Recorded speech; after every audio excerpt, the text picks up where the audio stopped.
Hey, before I kick off the podcast, I just want to shout out Next Door Clothing. Next Door, a clothing brand based out of Bondi in Sydney.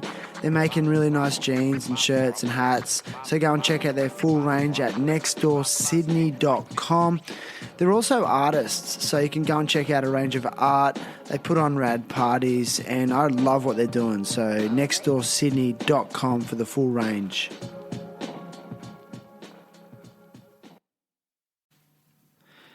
Hey, it's Shan here. This week I speak with Peanut. So those of you that know, you just know Peanut has been a very significant character in Australian skateboarding for many, many, many, many years. I remember seeing Peanut do a frontside decker on a shitty quarter pipe behind the vert ramp at Fairfield, and I was thinking about the date, and it was literally like 1990. And I identified with Peanut because we were the exact same age, we were both small, we were both a little bit dark. And from there, Peanut, he was quite integral in the inception and the launch of the brand Volcom in Australia. He was a sponsored skateboarder for many years by various brands. He used to skate in skate comps and do well. He also had the cover of Slam magazine, so we talk about that. Peanut also reveals his real name. I'll let him do that. I won't say it here, so you'll have to listen. But it was just a rad day hanging out with Peanut, and this week Darren Kaehne co-hosts again, and the three of us had a fun skate at this awesome skate park in Sydney. We skated for a few hours and got some clips of Peanut, actually. I'm going to put an edit together, so keep an eye out for that.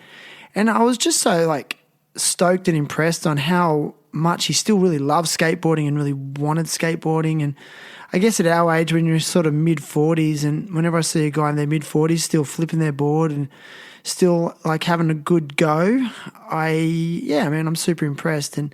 But it was just so much fun. Peanut's vibe is so positive and energetic, and I think that's why he's just been such a well-loved character for many years. And anyone that knows Peanut just seems to love Peanut.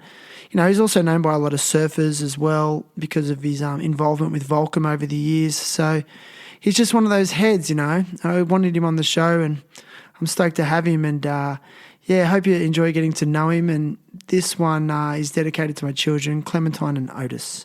So enjoy, everybody. Terrible Happy Talks. Terrible Happy Talks. Yeah, good to be here, man. Whoa. Yeah. 3, 2, 1. Alright, do this. Have you got... No, I got to be in a certain frame of mind for that. I kind of feel like... Do you know who does? Who? O'Mealy. Best freestyle I've ever heard. Really? Off the cuff, yeah. No way. Dean backs himself. Not the best I've ever heard, but he's damn good. I kind of feel like you've got a hip hop vibe. I love hip hop, yeah. Do you? Yeah. Love it. Go, favourite hip hop act of all time. He's on the spot already. I know, that's a hard one. Live, Nas is up there. Oh. And then Snoop kind of, I'm really picky with the production value. Yeah, and the sound. And if they can enhance the performance better than the actual real song. Okay. Yeah, and there's only so many people can do that. So you want to see the live production as well Pretty to really much. rate them. Yeah, you got to have a strong live act. Were you with the Beastie Boys Horden Pavilion concert 1998? 4. I reckon Maybe I was, 4. yeah. I went to a few of them back then. That one. Was there a skate demo At the Horden? Yeah. At the Al Horden? Peterson, Yeah. Andy Roy was there. Helmet supported him. Yeah, right. Do you remember they played at the Jet Club when it was called the Venue? Beastie Boys did? They did not. No way, Did they? I don't remember that. and they opened for themselves, that punk band that they started. I forgot what it's called. And they actually came on before and did the punk act, and then went back in and got changed and came back out as Beastie Boys, yeah. What year was that? Mervyn Reed was there, Donald's brother, cousin. I don't know, long time ago. Early 90s. Must be, yeah. They played on a boat as well that trip, I remember. No way. Let's check your head. Time. Really? Yeah. Okay, so that's 92. And brand new, that brand new. It's brand new for you. No. That punk song, you know that one? Dude, they were a punk band. There wasn't no other name for the band. They were just a punk band before that, right? Pretty much. I'm assuming so. Yeah, the early stuff, man. Yeah. Yeah, they were just so well-rounded. And I remember when I seen them at the Horden, I just liked how they would all, like, rotate instruments between songs. Like, there's no, like, set drummer or vocalists, you know. They were just, like, all just having turns at different things. And I was just like, man, these guys are so diverse. No, they were.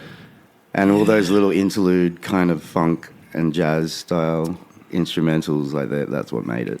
Oh, totally. I actually put that in line with the same time, and it kind of does tie in with Spike Jones, Girl, Chocolate, you know, even Supreme and all those brands. That part of skateboarding was like driving skateboarding, don't you reckon? Yeah, didn't Spike Jones have that film clip that was the same as that little pretty much short clip in Mouse? Like with the cops chasing? Yeah. Same. The Sheffy thing and that, but that just brings me back. Can you remember what you were doing around those days? Skateboarding-wise? Yeah. Because I was skating with like Steve Rose, all those guys. Steve Rose's name came up the other day in Gordo's episode. You're right. He's such a good dude. Love him, yeah. I speak to him on the regular. So he's still around the eastern suburbs of Sydney? No, he's in Melbourne, architect. Yeah, I remember he was studying architecture. He started a firm, in fact. Did he? I think he's gone out solo, Wow.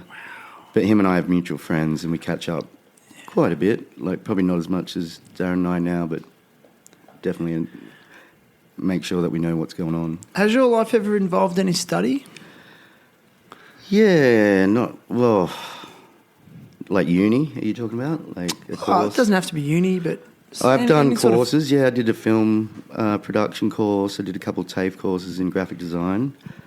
I remember that, but I remember when starting at Volcom, before that I was a proofer. There used to be these things called Chromalin proofs. What's that mean? So, like, print is 4-colour process, CYMK. And back in the day, you would actually do plates of each colour and then expose them. And that's what I used to do. And you'd rub this powder on them. And it was a different way of doing print. And this is before Photoshop. And like you had to, like, design the ad and then proof it, spell check it, and then it would go to print on these plates. Well, you'd line up the plates by hand, is this? By hand, you had to register it with a little, like, what are they called? Like a little I remember. piece. And you said, I've seen it. Yeah. This is a long time ago. This is the 1900s. Straight out of school, it must have been 96. 96. So, like, as far as studies concerned, the girl there that was a graphic designer, she taught me everything. Oh, you finished school in 96? 95, I think. Yeah. Yeah. What school? St. Paul's. That's right. Manly. Really? Did that give you a great education? What was that like?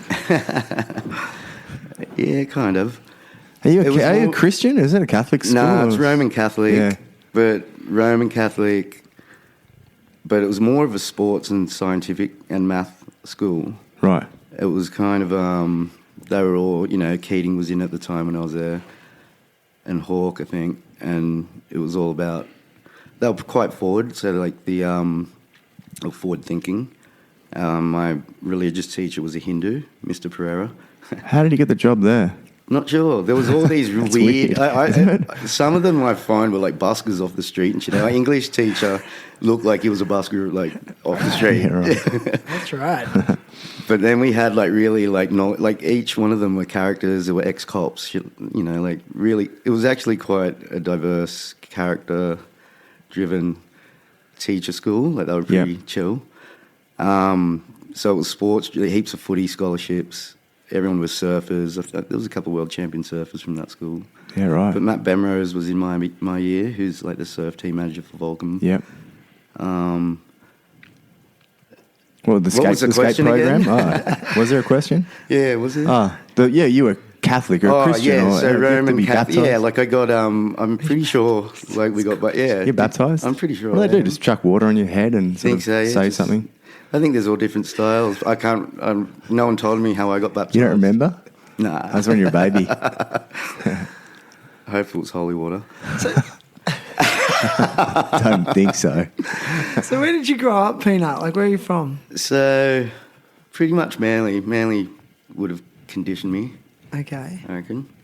So you were pretty much Manly or definitely Manly? Well, when my parents split, my father moved over to Randwick, which is where we're at now, and I was going back and forth from a pretty young age. But do you remember Metro 10s? Of course. Do you remember those? Yeah. Sorry, I need to move this. The ones that you yank out of the machine and like using... No, but remember, there's the credit card ones, but before that there were like... The cardboard ones. Cardboard bookmark You could pull them out and they would just like leave a big smudge and you could just use them forever. Yeah, so remember there was a little kind of trick, like there were blue ones and red ones, and I think a green one, and a red one would get you long To the distance. city, yeah. And there was 5 trips on each side of the card. Yeah. We used to put contact on it. Yeah, that's another trick. Yeah, and just wipe it off. Yeah, and you just wipe it off. Yeah, and it was the black thing on the side that made it go to the next one. So once we figured that out, the whole city was our oyster. Like, and we were skateboarders, so like we were always back then like looking for spots. So we'd just jump on a bus that we didn't know where it went. Yeah, there was so many spots back then too, right? So getting back to your original question, I would do that on the way to here or on the way back to Manly. So, but Manly is where I grew up, my golden years. You went to primary school and stuff like that? Yeah. How old were you when your parents split? Good question. I think it was around maybe 10 or 11. Okay. Yeah. Hard time? It was, difficult. Like, it was interesting times back then. But it wasn't a clean split, you know, like it was, you kind of caught in the crossfire a lot. Is that how you felt? Pretty much, yeah, you were. There was no way around it. But it kind of conditioned me. I was thinking about this the other day, funnily enough. Around that time is probably when I started hanging out with you, Darren. Yeah, right. And the reason I bring this up, so I'm going to go a really long way to answer that question. Please. Do you remember we were sitting at the Coney Island out front of the Stain in the Corso, and there was a Macca's there? And Ed Templeton was getting like Macca's.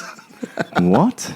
And you kept going, Ed Templeton. I do remember saying that, but yeah. Do you remember this is ages. What year was this? Yeah, the banks were still there. Those brick banks in the Corso. Still skatable. That's like the 80s. I think before the bricks were on the bricks, yeah. I don't know. Like, I remember... Anyway, really? that demo, when he came out, it's Manly, there was this article in a Transworld that he'd written. Yeah. And I don't even know what issue or whatever, but I remember reading the article. And in fact, when I was reading it, I didn't know it was Ed that wrote it. And he kind of told this kind of story, or I guess observation of how skateboarders back then, the people that kind of levitate towards each other are usually from a broken family of some sort. Like, they don't have a family structure to take them to footy or do team sports. So, like, you had this misfit gathering. Because their family is the skate park and skateboarding. Exactly. Mates, and it was kind of like, you know, these tribes weren't consistent. They weren't one style. You know, you'd have like this kind of goth punky type dude with this hip hop fresh dude. Yeah. Everything was kind of mixed lollies, mixed bag. And I never, you know, I'm pretty young when I'm reading this, and I'm like, it kind of resonated with me because I was going through that shit. Yeah. Yes. And you know, you're 11 or 12. Yeah. And you felt like that. You could relate. You had the family outside of you. Yeah, it was like a way to get, you know, like, there was something to focus on, and, you know, like, even if you had a shit skate, like, there was this determination, like the focus was just outside of this fuzz. Yeah. Yeah, you could tune in and just focus on one thing. And I think that was what was cool, like, if you were really obsessed by it. You always felt like part of the family down there. But then the people you meet, like, I guess what I loved about that masculine era, where it was all about wanting up and locals only type, improving yourself. Yeah. Like, when you watch someone skate that you didn't know, you saw them for the first time, and they could do something you couldn't do, you knew that they went through the battle to get good enough do everything you can do. Yeah. So you respect them there, but then when they've taken it further, you go, whoa, you work that one out. Yeah. You know, like you put time into that one. That's instant respect. And then there's this like a skateboarder looking at a skateboarder can see that they've put that effort in to get it that smooth. Or It's kind of like Darren's backside kickflip today Pretty on the flat much, bank. yeah. It wasn't just a backside kickflip to me. It was like, and I've said this to Darren earlier, it was like someone that's been doing kickflips for 30 years. pretty much. There's a difference. Yeah. I once wrote a message to him like, he's like fine whiskey, like aged whiskey, like the top shelf. It's like Macallan's. Your backside flip's like, Macallan's whiskey. Yeah, it's just It's one of super my favourite tricks, man. Yeah. refined. Yeah. I was stoked to get one out in the rain that day. I had you in my mind. I was like, just inspiration. They feel good, right? yeah. So can we go back to what you were saying about Ed Templeton buying Maccas? What? Oh, yeah, it was just so I was fun. being cheeky, probably. You were being like, you were Was it- probably drunk. We were all drunk. We were Yeah. all sitting up there. I probably wasn't drunk, but I know you guys were. I vaguely just have these flashes because it was bizarre seeing Ed Templeton in the Corso getting Maccas. It just But felt isn't he? weird. He's a vegetarian. What the hell is he doing at McDonald's? Well, he was getting a Vegan, drink. right? Maybe he was getting a drink or Yeah. something. I know. Was Deanna there? Still. Probably. Kai was there, Gareth and them. Like a few people there. I can't remember. Was that But the it day was they did the demo at Curl Park? Yeah, it was just a flash. I just had that Yeah. flash. Yeah. The memories. So getting back to my parents splitting and reading that,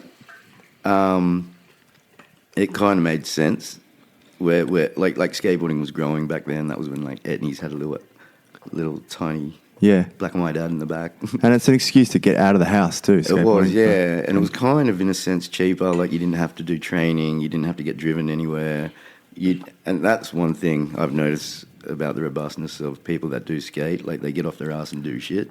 Yeah. And like there's kids out there that I know, friends, kids that sit there like they play basketball but they can't get there. Yeah. And like they don't get themselves off their ass to go. Yeah. Whereas when there's 12-year-old kids that come out with Ben Curry and I, and they get the bus and train and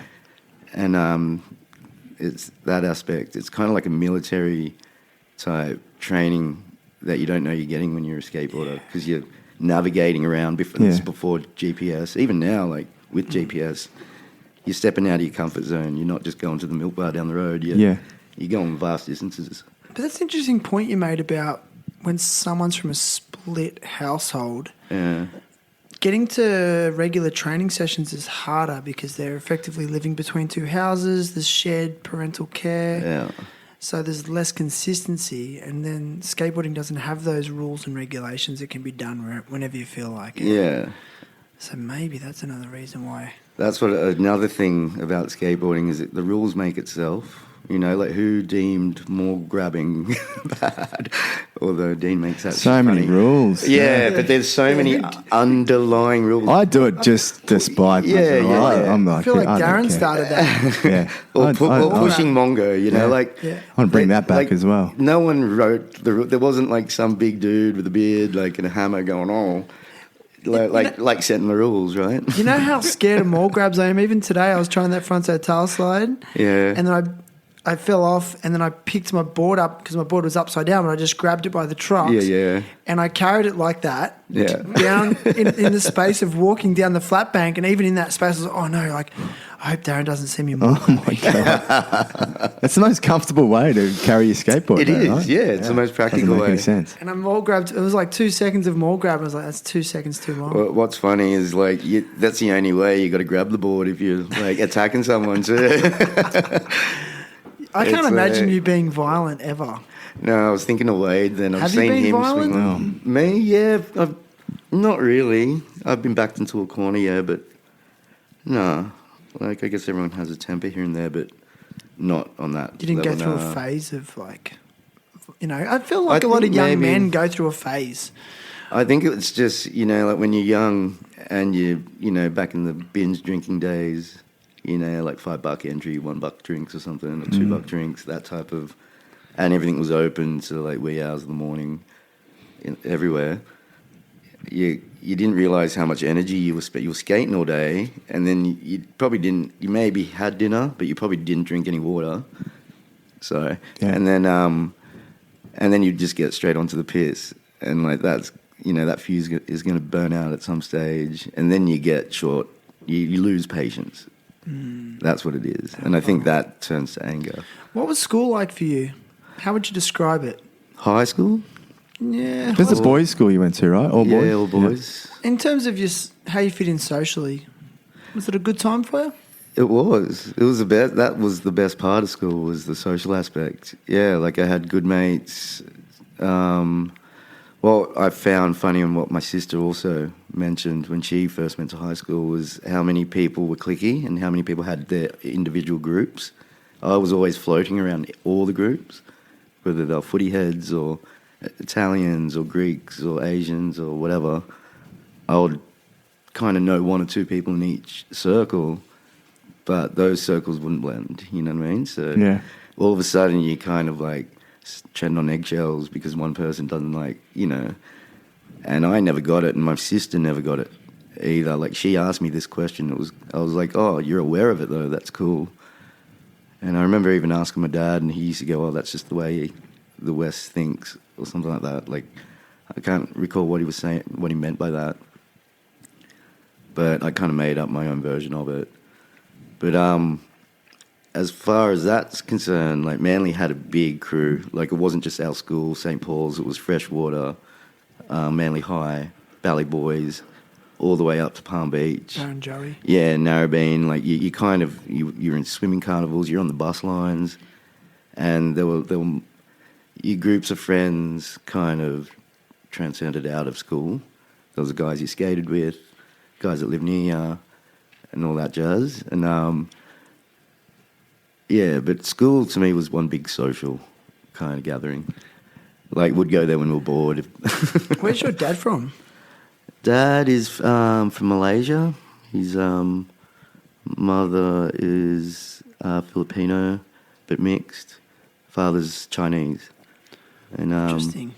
But he, flipped between Malaysia and Singapore. What about your mum? She's also from Malaysia.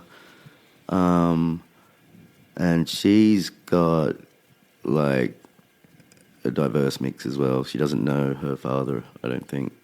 But she's got 7 sisters and 1 brother. And, yeah. Yeah, the reason I ask is because, growing up in the northern beaches of Sydney, predominantly like white Australian area, especially like in the, early 80s, 90s, I think it's more diverse now. Yeah. Were you ever subject to racism, you think, at school or beyond that? Not at school per se, like, but I was, There was different types of racism, but there was hateful racism. Like, let's rewind back. The first time I experienced racism was the second time I ever caught a bus to school on my own, and it was on my way back home. And I was just sitting, like, next to the back door, the seat near the back door, and I remember this little kid. He kind of reminded me of what's his name, Phoenix or whatever, out of Stand By Me. Kind of looked like that kind of character. Bit of a bully, but he wasn't big. Yeah. And he just kind of started laying into me, like, just saying, like, oh, you little black cunt, and you fucking... And he was being vicious about it. And I was like, oh, yeah. And I was like, yeah, and? Yeah. Like, I didn't get it. Like, I was like, yeah, and? Yeah. Like, what are you trying to say? Well, and you've got blue eyes. Like, yeah. And then he started really laying into me. He just wanted to fight. He was just being like that, but, like, he was vicious. Like, it was hate. I remember. And a mate that I didn't know at the time, but he was, like, probably 3 years older than me, happened to live across the road from me, and he stood up for me and pushed the guy back. But the guy was going ham on me, and I remember that like, I didn't feel like bad or like my I didn't even think I had an ego back then, like. So I was just like looking at him like. He didn't get the reaction. I was like, why are you stressing, bro? Like, what the fuck? To me, it looked kind of funny. So that was the first time. And then from there, when you kind of know it exists, then you can see, like, the little white, when I say white, like, the little forms of racism that are light-hearted, just say, between mates, but it's not being racist, but you go there. But no, I'm not putting them. I'm agreeing with you. Like, yeah, but then there's like that's disguised as larrikinism. But then they step a line because like Australians are more robust. And you know what's funny is I was watching a movie back in the '80s called The Chinaman, filmed here in Sydney. You got to watch it. All through Surrey Hills, about a kung fu cop that comes over to Australia.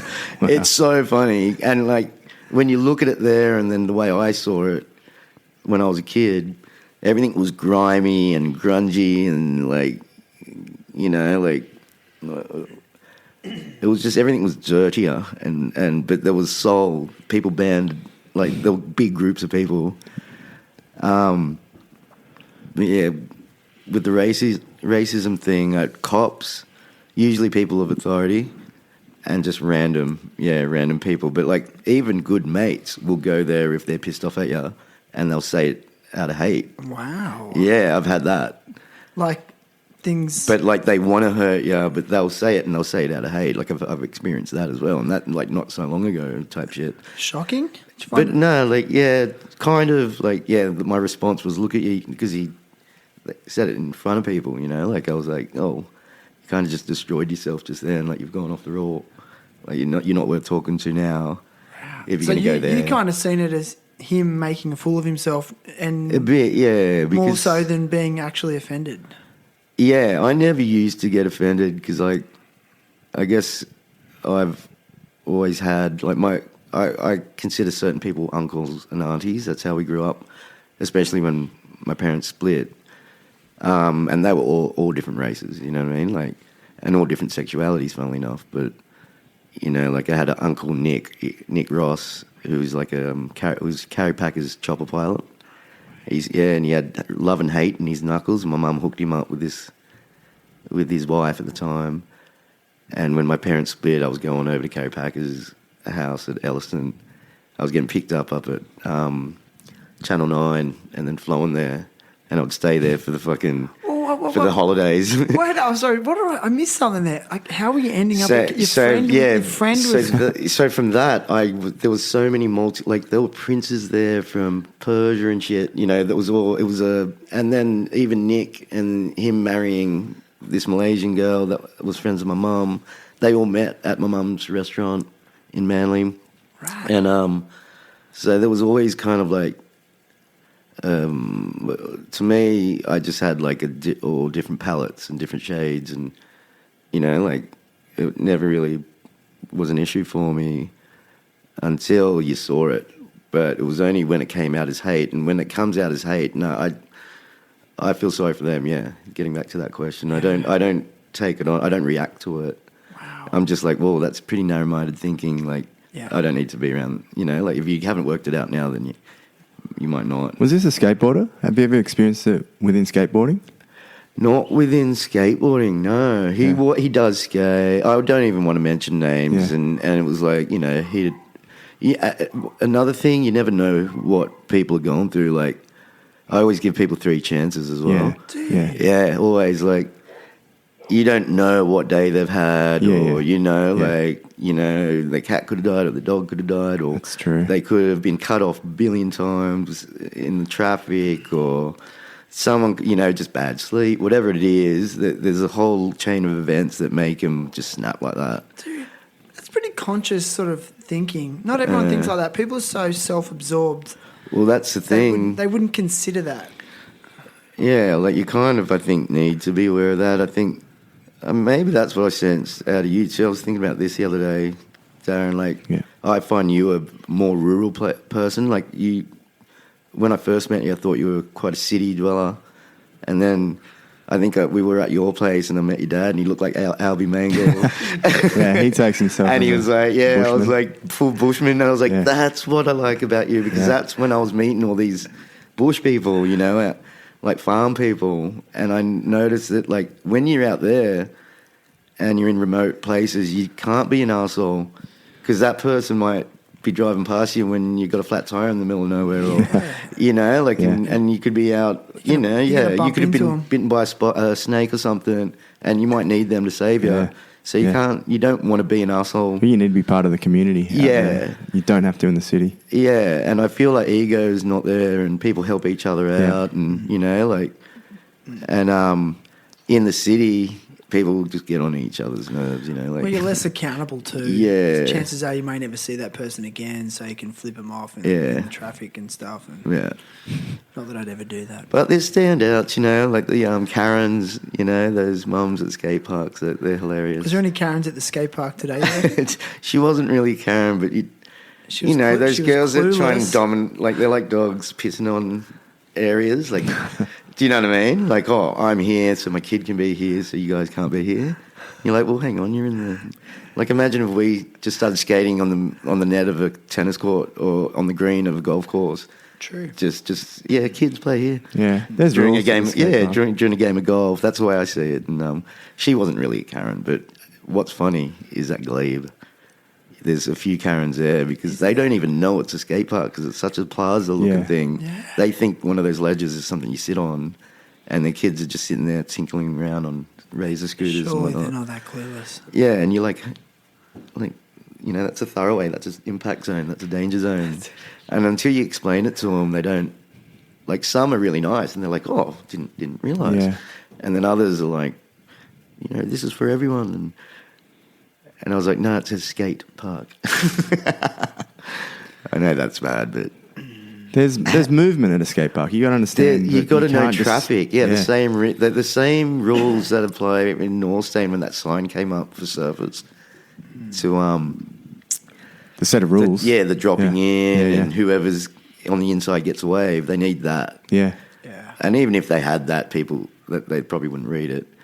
But that type of person are the reason signs exist in the first place, which I think is horrendous. It's always the lowest common denominator.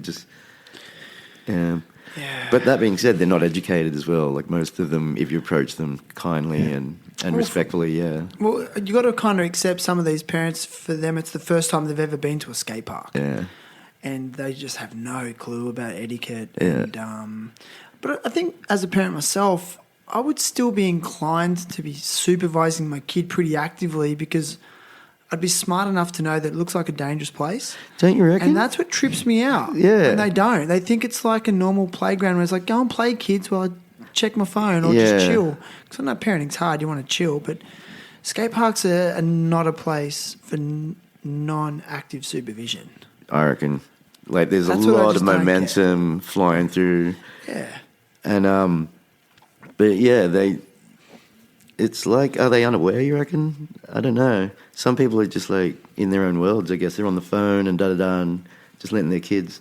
Yeah, I think to some parents it is the modern playground, basically, the skate park. But there's always a playground right next to the skate park. And the thing is, we busted our asses. When I say we, it's probably Sparks and all those guys that actually got things signed. I know you've been involved, but the purpose of that is to keep us off their grounds, like that's why we're there.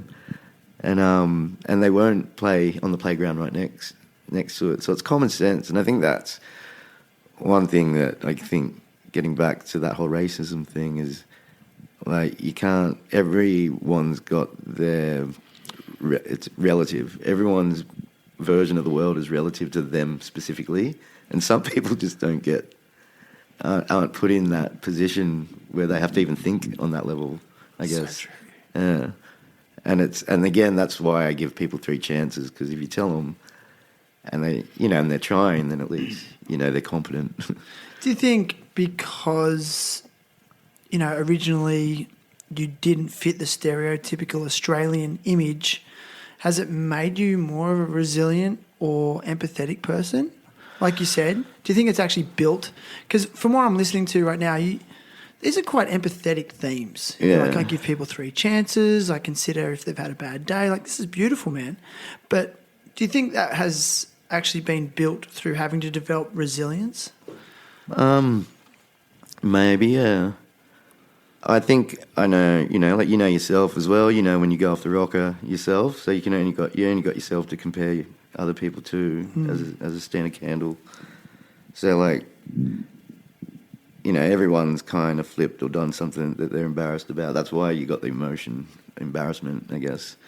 is to teach you not to. And that to me, like, if you want to go way back scientifically, like, you know, even dogs are embarrassed to poo close to, like, where you're picnicking and stuff. And they don't do it in their own backyard, right? Yeah, but they won't, like, do it in the same place all the time unless it's cleaned up. And that's just, like, to keep them more healthy, you know, like, so they don't roll around their own shit, you know. Yeah. So, like, you need that mechanism to keep you clean. And that's probably where racism and stuff stems from, to be honest. It's, like, self-preservation and health at the end of the day. But they're these little emotions that we've got, and they're like, instinctual. Like, no one teaches you them, but you feel those emotions. We've just put words to them. Yeah. I reckon, like, but they're there. They're inbuilt in all of us. So that, when you know that, and you know how you react, and then you see someone else, you kind of can call them out as well. You know, if you look deeper and you don't look on the surface, you can kind of see if they're having a bad day. Like, I've had people that I've butt heads with when I first met them, and we're lifers now. But it started off that way, and we got to know each other. And but some people just have this shield, or are just narrow-minded or short-sighted. Yeah, dude. And don't think about it. So you graduated year 12. Yeah. And what was that first year out of high school like for you? Did you get a job straight away? I did, in fact, funnily enough. What did you do? With this kind of young, I think it was Greek skater, Bennett Spiro, remember? Yeah, I know Bennett. I saw him like 2 weeks ago, yeah. Remember him? Yep. He ended up managing the water slides in Manly, which is right behind the aquarium. That's where the old skate park used to be. And there used to be a skate park there. Yeah. That weird, like, no flat bottom kind of concrete bowl. Fiberglass. Was it fiberglass? I think so, man. Yeah. Yeah. So we worked there I reckon I worked there for about 3 years. It was awesome. But, like, just skating, pretty much. And actually, no, I got a graphic design job shortly after that. Yeah. Right. Nice, man. But that trajectory. But I was skating a lot then too. That was around the Goonies. Were you working with Volcom before this, though? I was, yeah. Technically, I was riding for Volcom, but I was also doing the point of sale. That's how I started. So, So how old were you then when you got sponsored by Volcom? That was when the bowl got built. 1993. Was that 93, was it? Yeah. I remember I won that comp, the opening comp. Opening night. You won it? Yeah. Yeah, right. Remember? I remember the comp. I don't remember win it? Yeah, I don't know, man. Sure I don't know. What, the opening comp at Curl Park? Yeah. What a claim that is. And then... How'd you beat Darren? I don't know if you went in it. Yeah, I don't remember. I don't even think you went in it, yeah. No. I was there that night, for sure. Yeah. It was a fun session. Yeah, it was. I don't remember the competition.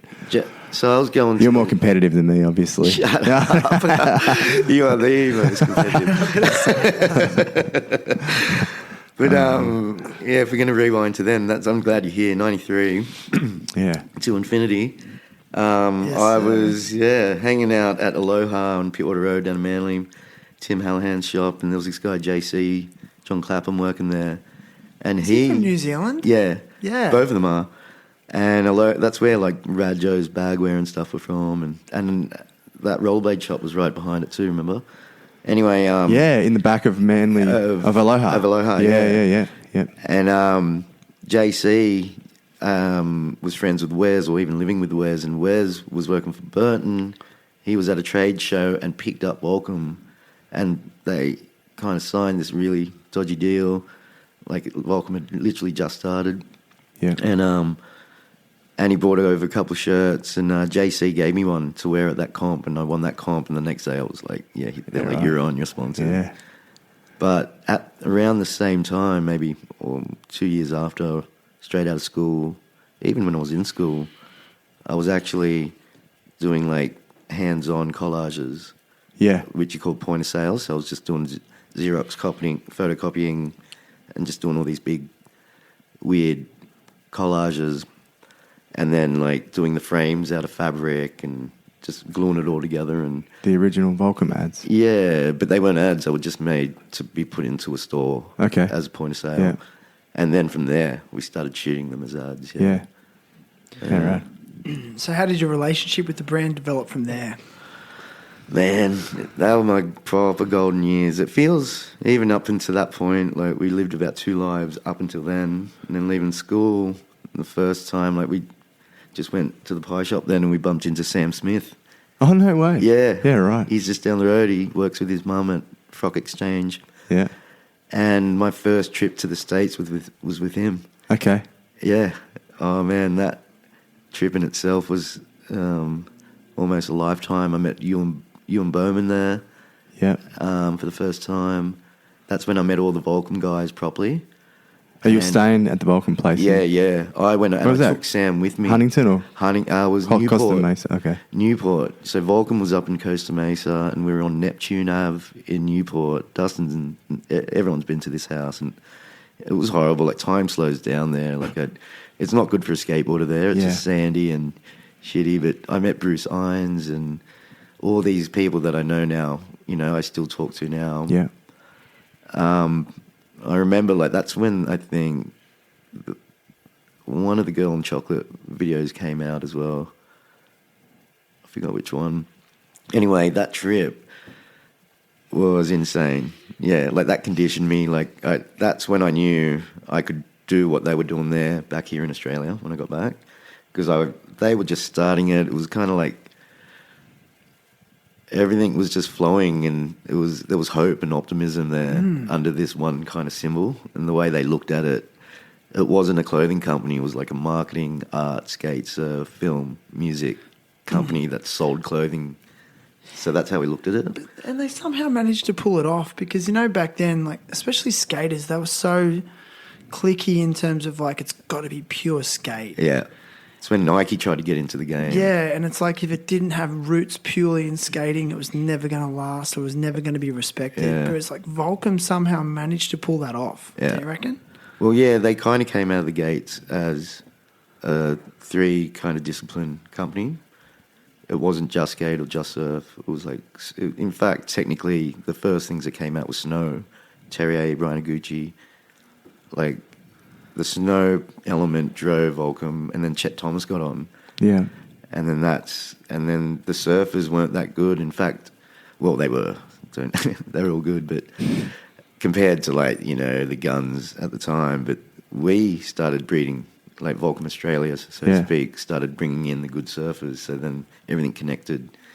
And we were always thrown in together, So, like, the skaters would always be in with the surfers and no one had money, and you were just like, living out of a bag and just trying to get a spot on the couch. And, sorry, what was the question? Well, yeah, I was just sort of saying how they melded the different cultures together quite well, and with respect. That's a Southern Cali thing, I think, because it's so dominating surf and skate in the one area, because all the brands are there. Yeah. But yeah, they successfully did it as a brand and stepped in front of it. Like Quicksilver had to start other categories. Yeah. But yeah, they were amazing times, man. Like, did you fall into position of team manager at any stage? Yeah, I was doing pretty much everything there, but there was a point where we were starting to hire people, or I wasn't, they were, and I got to take on like more of a marketing role and creative role, and I was working, like, the guy that I worked with next to for like 15 years was Joel Splain, who was the first surfer on Volcom from Narrabeen. I consider him a brother, and I was the first skateboarder in the Southern Hemisphere, and he was like the marketing manager, kind of like the producer, and I was the creative, and we just rolled, and we, like, it just flowed. We didn't learn it. We were learning as we went, which answers that question you asked about. Yeah. Did I study? I remember that you learn on the job. Yeah, at that same point, you got to really put into perspective technology and what we've come through. There was freehand and Quark Express back then and Kremlin proofs and shit. And it was such a different world. But, like, if I was to go to uni and learn that for 5 years, by the time you're out, it was obsolete. Oh, yeah. A new thing came out. Good point. And so I was like, fuck, why am I learning and being 2-3 years behind when I could just kind of learn the new stuff as it's coming? Yeah.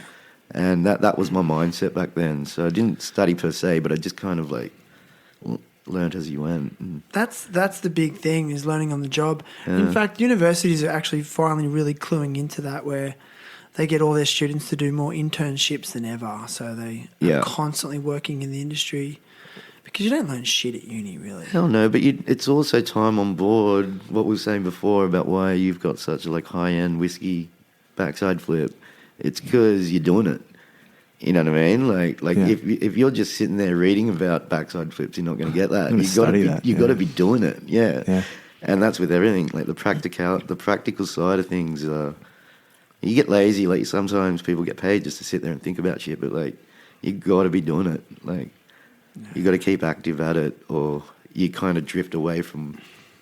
Like the theory doesn't really match the practical if you don't do the practical. So would you say you're one of the first Australian Volcom skaters? Yeah. And then who came along after you? They're on the team. Like I know who some of them are, but who was sort of next? Fuck, I hope I get this right. I know Gordo was on there in a sense as like more of a, because I couldn't drive.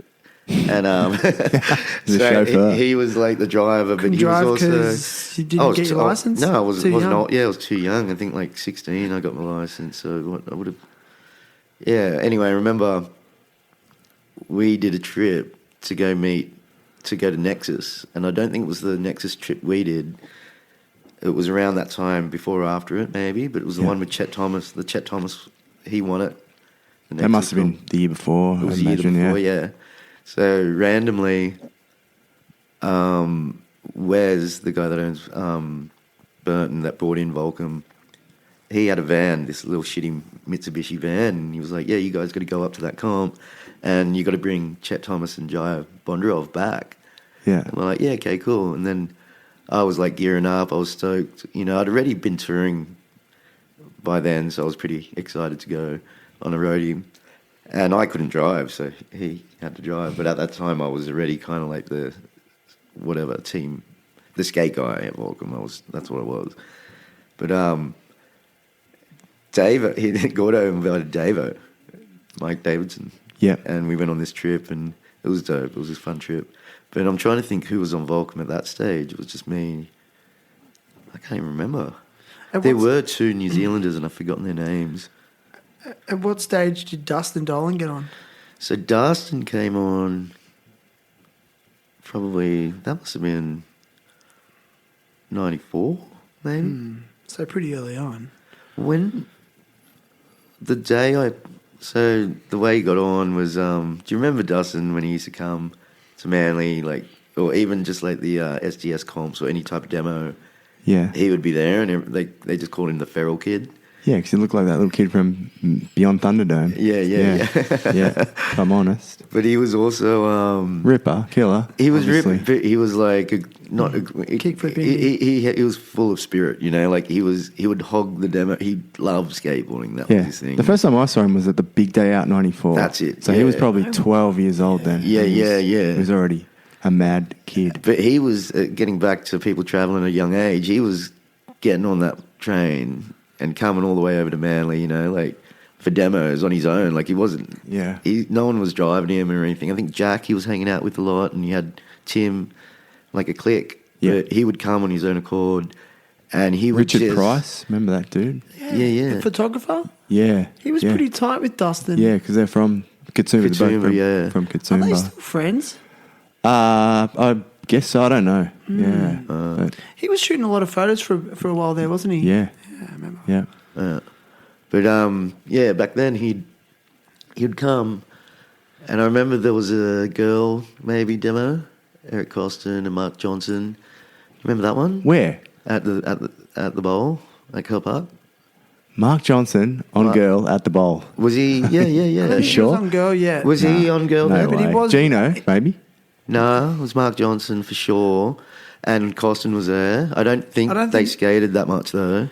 Yeah. But he was definitely there. And what was funny is, like, I didn't mind Dustin. I just knew he had the energy. And I remember there were haters. People didn't like him, you know, like, because he was just, like, hogging the park or whatever and not letting the pros do a demo. But I didn't mind him. But I also liked He was marketing himself. Yeah, Right. like how well he could flip his board. He had a good kickflip. Yeah. When he really did. Consistent But- and solid. yeah. See, another one. Still does, I imagine. Oh, yeah. he flicks. Yeah, like that's what got him through. But what was funny is when I considered putting him on was when he stopped doing kicky indies and he was doing just kickies, and he was catching them Just like grew out of it. and you know the hip on the mini ramp side, he did a backside kicky over that. And Mark Johnson, I was standing there on the fence on the inside, and Mark Johnson and Costin just rocked up, and he like cast his eyes on the park, and there's Dustin just bam, like probably a foot and a half out, Yeah. caught kickflip back then, and he's like, damn, see the catch on that, and it was kind of when catching a kickflip was coming in almost, and everyone kind of had this stigma of that guy's a little annoying shit, but Mark like looked at him and was like, damn, his skills like on point. And that's when I knew, like, that's when I was like, yeah, he's perfect. And then you were like, we've got to get him on Volcom. Yeah. No way. Yeah, 'Cause he's- from I mean, he's there. So still it was really Mark Johnson in a sense. Like I saw the skill set, but when he doubled down on it, it gave me the confidence to not listen to everyone else. kind of validated it. Yeah, like remember he used to wear that shirt, hated and proud. And then he did the kickflip crooked grind down that handrail in that video part, that real breakthrough video part he had. Does it Freshie High? That Freshie Freshie High. High, And then I yeah. remember seeing that going. Baker 2G. That was further, that was way further down Yeah, the track. Yeah. Yeah, further down. But I just remember seeing that going, all right, like Dustin's, that's it. Like there's something different. Like he's going to go next level. And he really did. Yeah. You know, if you guys still have DVD players, you should watch the Let's Live DVD on the extra features. There's his sponsor me tape, or just raw footage of Jack filming him in Katoomba on this train, and you got to hear what they're saying. Like Jack's like, yeah, like just letting Dustin go, and he's just banging trick after trick, and he's like, yep, that's the type of trick that will get you sponsored. Yeah, keep doing those. You know, like they're like super serious about breaking and making it in skateboarding. Like you can hear it in them, hungry, like. And to the point of obsessive, you know, but That's what it takes, though. it does. He's got he's got so much guts, not just on the board, but like, you know, like just he paved his own path. That's what was right about When you him. say guys, like to be himself, like unapologetically. Yeah, it's so good. He said, It is good. Yeah, Did you listen to his episode on the Nine Club? I did. Yeah, I loved that episode. yeah, it was good. Even though he was wasted and just drinking the whole time, the things he was saying and just sort of talking about Australian skate history on there, and I guess a lot of Americans couldn't really relate like we could. But I don't know, just so raw. You can't not love that. No, yeah, I saw the fire in his eyes were good, and from there it worked out. Like there's a whole lot of chain of events that made him who he was. Or who he is. So I want to ask you a bit of a personal question. So I've only ever known you as Peanut. Oh yeah. Do you mind sharing your real name? It's each one. Each one. Yeah, but when I got naturalised, I moved here when I was 2. I was born in London. Oh wow. Yeah, and then moved here when I was 2, and then I think it was about 4 that I got turned into an Australian citizen. And back then they changed your name. Ian. So Ian, it was closest to each one. That's how they got Ian. So then, Does anyone still call you Ian? Nah. Well, they called me E anyway. Yeah. E is like, I guess, it's like a pre-written name in Chinese. So like E's your generation, and Chuan's your actual name. How'd you get the name Peanut? Were you there? Did you know? Yeah. I don't know if I was there, but It was where it stuck was when Peanut Brown was here. Yeah. Doing a demo. I remember when like Hawk and Hazoyan and those guys were here Steve as well. Stedham. Steve Stedham, yeah. Okay. That's probably Around that time where vert skaters were coming around. Yeah. The Coke vert ramp, remember those days? 87-ish. Possibly, yeah. Yeah. And I had dropped in on vert already by then at Curl Park, and I remember got sponsored through Chad Ford by Bone Crusher. Remember that company? Yeah. They made shorts, right? Yeah. With the bone print. And around that time... Is this the Squid Squad days, Peanut? No. Prior. I want to get into that. Prior. Yeah. to that, there was a demo, and I cannot remember where it was, but I'm pretty sure actual Peanut Brown was injured. It could have been like 5 Dock or possibly, I don't know, one of the city parks. And like I remember some kid went up to him going, "Are you Peanut?" And he goes, "Nah, that's him over there." And he pointed at me because I was skating. Yeah.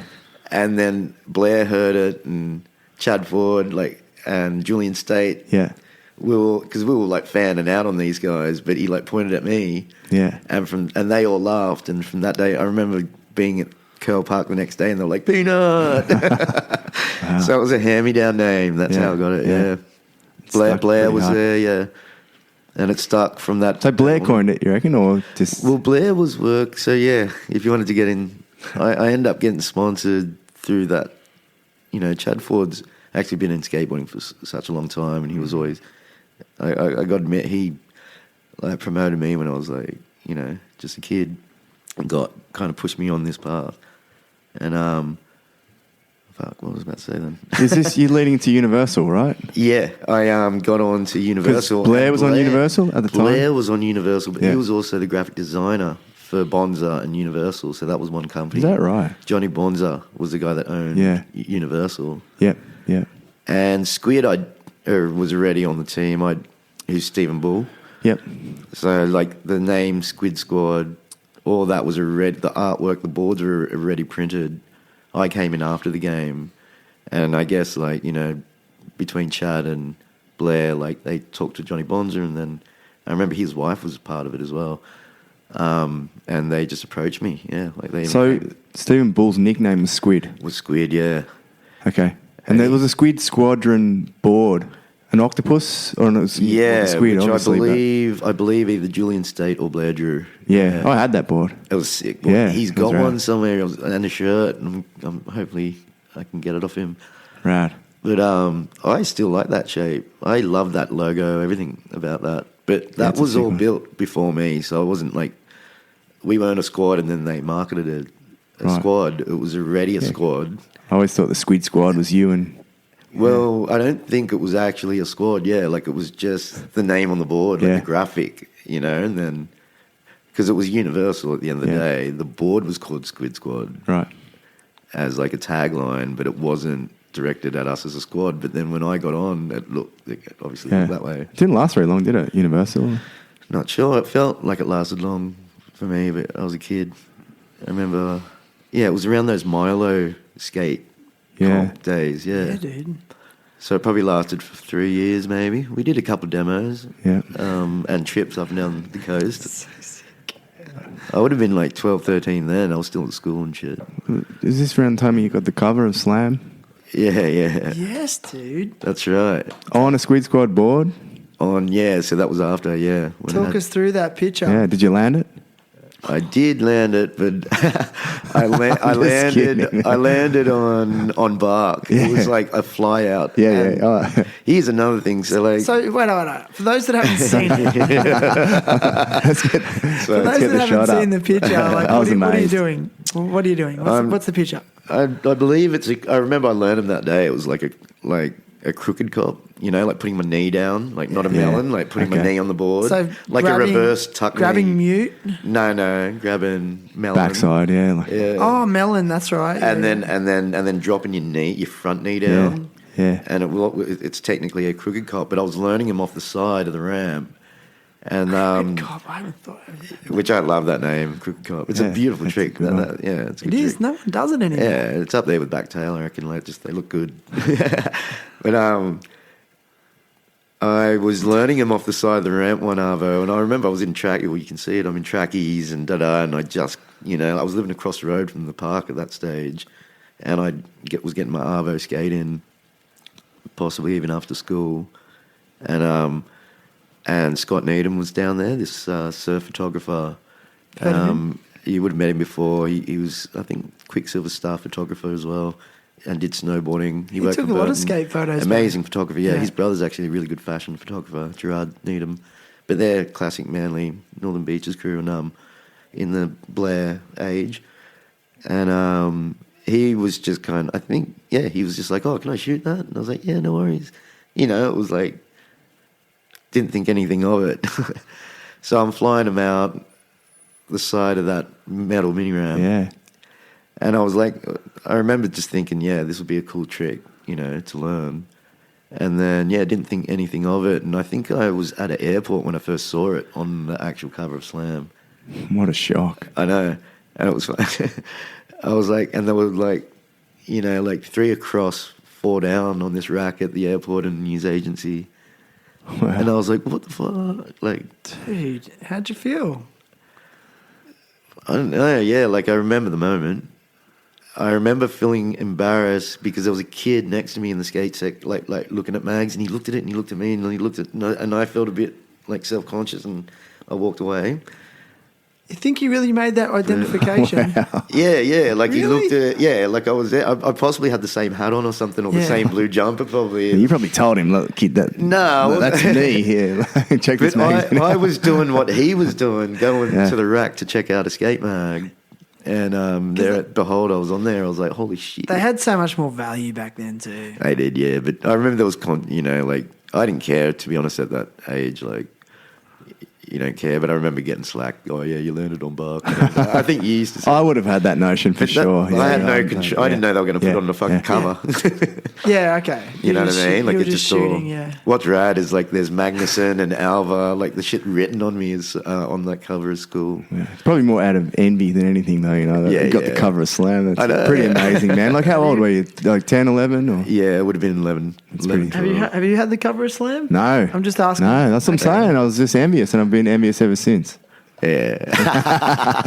Man, you've had some pretty damn good shots in mags, mate. Yes. Come on. You are one of them, I must say, like, Darren, like, you're the Northern Beaches kind of national hero. Like, Wow. Like I've always looked at you like, but even now, like people, not national, like local, because it is its own country. Well, it is. It's such a bubble, but you're isolated out there for sure. You know, like we've got a bit of pride. You know, go Manly from the football team type pride. Yeah, sure. But like, you know, the Azars, like, yourself, go Manly, go Darren. Yeah, because like we didn't have. It was just different there. It was just.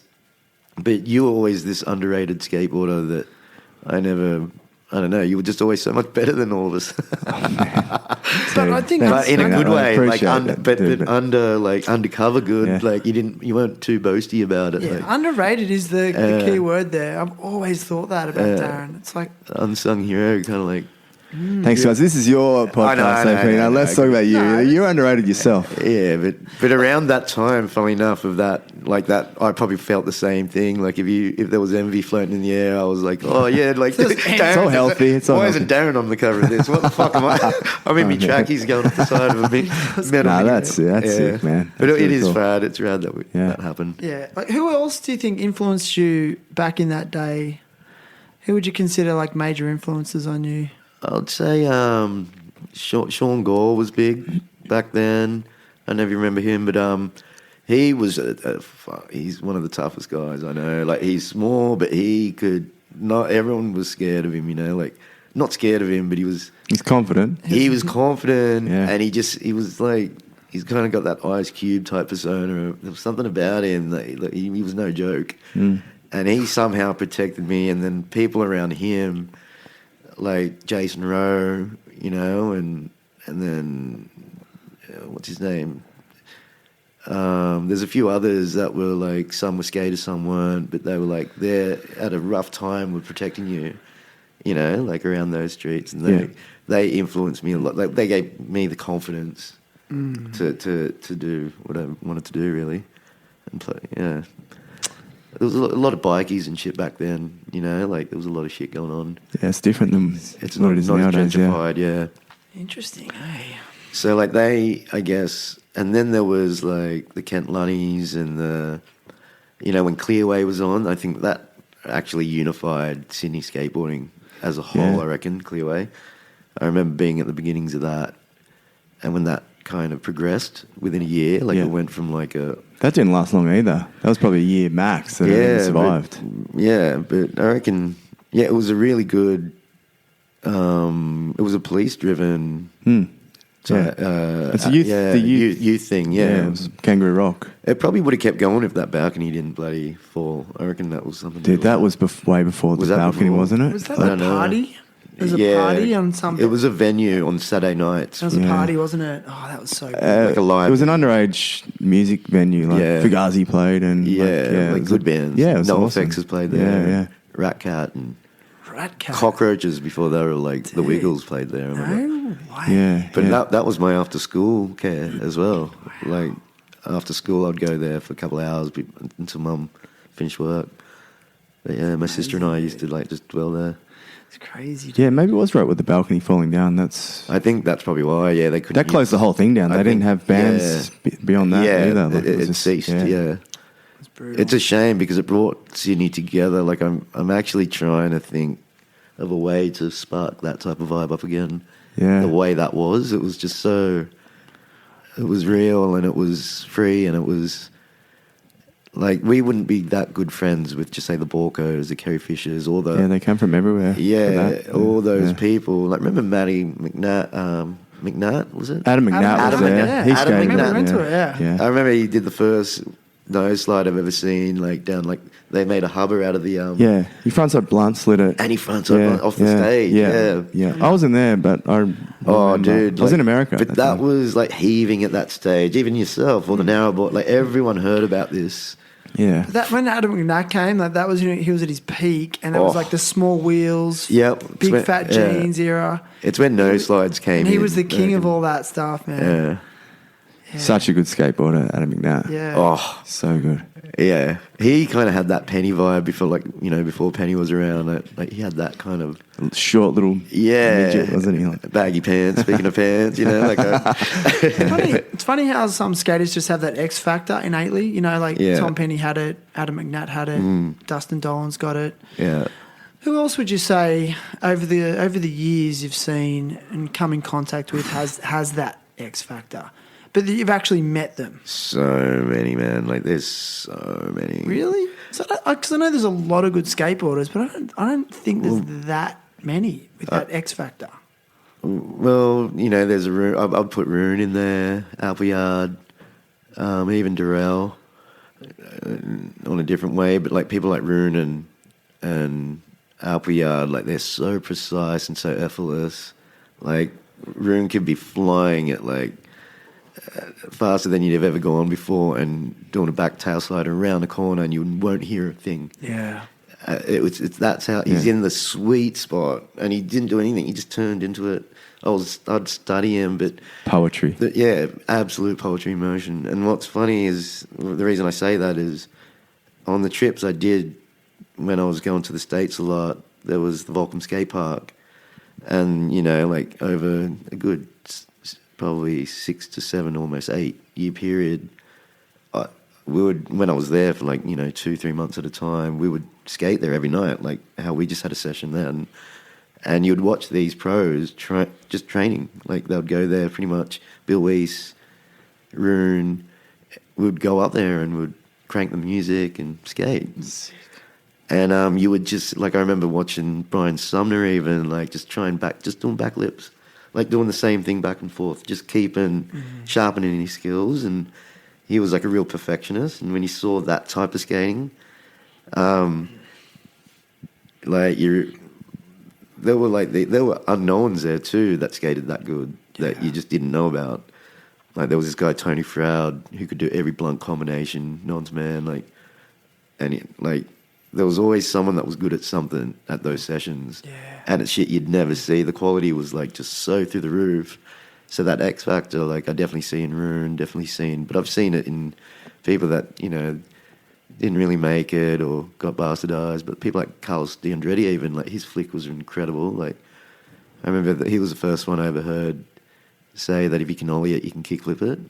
Oh yeah. And it made sense. And I think That's a Jeremy Ray quote from what I understand. Like, is that what it is? that's what I. Oh, maybe that's where I first heard it. Maybe he for was sure. quoting him, yeah. Yeah. But I never heard it until he said it. That's when he did the water tower gap ollie.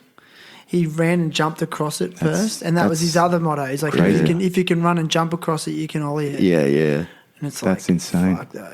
I think I remember reading something he said. I remember Jimmer. Yeah. He was one of my boys too, growing up skating with. And he read it. He was reading. I never read it. He was reading it to me, like out of a Thrasher or a Trans World. Like a bedtime story. No, yeah, pretty much. You know, and around Barefoot Boy days. Yeah. Yeah. Oh, wow, man. That's a memory. I know. He was reading this Jeremy Ray article and he's like, yeah, first I learn it on flat, then I do it down a gap or flat gap, then down a gap, then to a harbour or to a ledge, I think, then to a harbour, then to a rail. He pretty much does that. So when he learns one trick, that's how he takes it, you know? Yeah. And I think that's how you skate, I reckon. He's got that belief that once he can learn it, do it somewhere else and do it further and do it higher and do it better. Yeah. And that's one thing, like when you got something on lock, that's what you want to do. You want to take it to everything, you know? And like that's when you know you got it. But yeah. Sorry, I just... That's what David Reyes was saying in an interview. Like, if he wants to learn something hard, he actually will start with, like, a line on the ground. Like, if it's, like, a crack in the concrete, like, let's say he was learning his tray flip nose blind sides. Yeah. He'd, like, pretend that the line was a curb, and then he'd tray flip nose blind side on a line on the ground. Then he'd take it to, like, an ankle-high curb. Then he'd take it to a ledge, you know. Then he'd take it to a hubba. Then, you know, and it's just, like, wow, like, good Makes process. a lot of sense, yeah. No, it is. Well, that's what's amazing. Getting back to who wrote the rules for skateboarding, there is a direct step up. Like, you know, like from, you know, even just gravity in general from a 5-stair to a 10-stair is an exponentially more forced impact on the 10 than it is 5. So then, you know, you got the distance and fear, and then but there's a sure step up. Does that make sense? Like, with your own skill set, or then there's how you do it, obviously. But what about what you're wearing when you do it? Yeah, true. that I think is what's rad about the creative side of skateboarding, because you're marketing yourself. At the end of the day, you're kind of like, if you're trying to make a living out of it, you're meant to be this rock star, and the only reason you're getting money from companies is because you're putting your name on it, and they're selling it. You know, they're selling you. So like people like Dustin. He could art direct, you know, like look at all he's iconic because of a reason. He had a sense of style. And that wasn't an accident. No, I think Keenan taught him. I think he mentioned somewhere around, he told me maybe once that it was Keenan Milton that taught him style. Like back in the day. Like he didn't really think of, you know, he was that feral kid up until a certain stage, and then he started becoming him. Yeah. But he said that the change was, it was Keenan. Wow. Because I guess indirectly you were involved in the fashion industry as well. Pretty much, yeah. It's like, is clothing, it something... apparel, really, apparel. The rag trade, we used to call it. But, like, yeah. Are you interested in fashion? I did get muscled into it somehow. Like, I think fashion in general, like, it was just people in our genre stepping into that world. Yeah. And, you know, like when my mate Gareth... and this guy George and Dan started Subi, like that. They were the same guys from Insight, so they all surfed and were Northern Beaches crew. And then they kind of pierced into this high fashion side, and that's when I reckon skateboarding was always fashionable though. Like we were always at the forefront of fashion, but then surf kind of got there, and I don't know, surf never really caught up. Not really, but they just still copy. They still do. That their spearhead was during this time I speak of, when the Subis and stuff started, and that's when surfing kind of got their vibe and started even doing aerial tricks and shit like that, you know, like from skateboarding. Yeah. But as far as like the silhouettes, I remember you could almost do a flip book of the different styles of skateboarders. Yeah. And the way they wore their pants, the type of shirt they had, the silhouettes, it was really...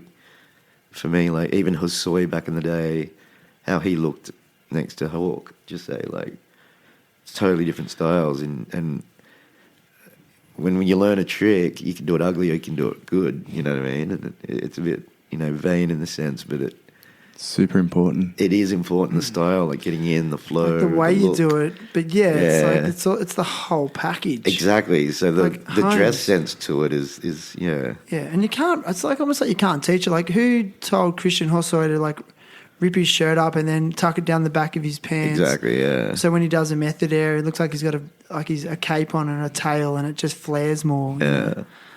Who told him to do that? You know. Well, there was a lot of cross-genring going on back then too. I would say, like breakdancing was big then, and I remember all the boys would, Blair and them would roll out linoleum and on the vert ramp and start breakdancing. Remember that shit? At Echo Park, yeah. And so like that fashion kind of moved in. I don't know. That doesn't answer why Hazoi looked the way he did, but fuck, he just looked so cool. Didn't he? Like just flared out with the muscle shirt. Oh, yeah. And like same with like Gino as well. Like, Gino does, but he does tricks amazing. But I always watch him and go, what is different? I can't work it out. Is it his bow legs? Is it what he's wearing? Like, I don't know. Is it the way he wears it? I think he's like an anomaly, yeah. Because like, there's not much to, like, he can be fresh and hash, that guy, in a sense. Yeah. And he just does things. I think it's the minimalism and nonchalantness. I think that's what. Nonchalant. Yeah. That's the word. Well, you can't have too many chalants. Yeah, I know. I was just thinking of that, and my mate did a skit.